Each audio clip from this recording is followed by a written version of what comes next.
Hello, and welcome back to our discussion on the Yoga Sutras of Patanjali. And I guess my bird Ernie will be joining us today because I think he's feeling a bit starved for attention. Anyway, so today we're going to be diving into Tada, drastuh, svarupe, vasthanam.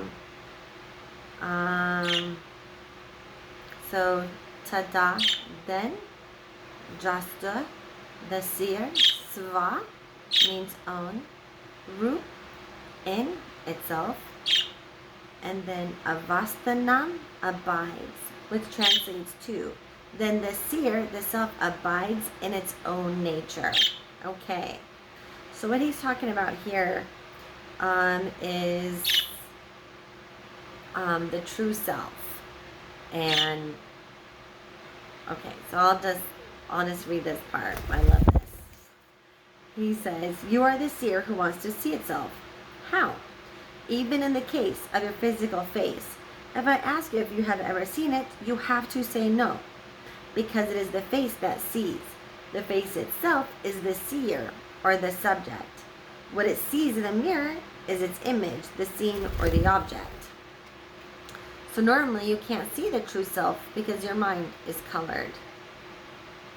And then at the end of this teaching, he says, the true you is always the same, but it would appear to be distorted or mixed up with the mind. By making the mind clean and pure, you feel you have gone back, or you appear you have gone back to your original state. And so the questions that I have is, how do you know who the true you is? And so many people, you say, like, who are you? And they say, like, well, for example, like, oh, well, I'm Trillian. Okay, no, that's my name. Like, who am I? Okay, well, I'm a mom, I'm married, and it's like, no, those are relationships. Who are you?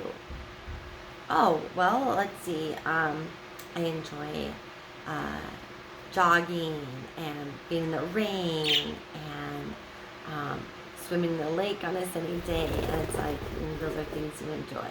Like, who are you? I forgot Alice in Wonderland. Who are you? Oh, I love that guy. Anyway, so how do you know who the true you is? And this is why meditation is so incredibly important. Meditation helps you to get in the practice of being you, just being. And as you meditate and thoughts come, you realize you are observing those thoughts. Those thoughts are not you. You're observing them. Thoughts are created by situations and experiences, but you are not those thoughts. Give me 1 minute, hon. But you are not those thoughts. And so meditation helps you get used to living as the observer, so that when situations come up, you can observe those situations instead of reacting. You can respond. And so reacting is a back in your flight, fight, freeze mode. That occurs. When you respond, that's your prefrontal cortex thinking. That's your executive mind, where you're not just in your monkey mind. You can think, okay, this is how I'm feeling right now. I don't know. Someone has said something unkind to you, and you want to punch them in the face. And you, being the observer, will realize, this is what they said. I want to punch them. What can I do instead? You need to also have self-love. You need to stand up for yourself. You need to tell them, I don't like that, don't talk to me in that way. Instead, you can say yes. And you can also maybe come from a place of love for also that person, and that you want to help them treat you. You want to have a relationship with them, instead of coming from a place of, how dare you talk to me like that, ... So anyways, so that's why meditation is so incredibly important. yeah, let's see, what did I write here in my notes? Yeah, meditation helps us practice being aware of the observer so we can automatically observe and become, oh yes, so we can become empowered participants instead of powerless victims. And that goes with my teaching from earlier, where we dove into the yamas and the niyamas book. That's right here somewhere.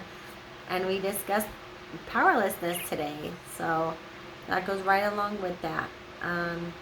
So yeah. Let me know your thoughts on oh, if I'm going to mess this up. Tada, drastuh, svarupe, vasthanam. If anyone, like I said, knows the correct pronunciation, please, please, please let me know. I don't mean to butcher Sanskrit. But yeah. Let me know in the comments your thoughts, how you, your meditative practices, the things that you do that helps you maintain that observer mind. Okay. Well, be well. Namaste.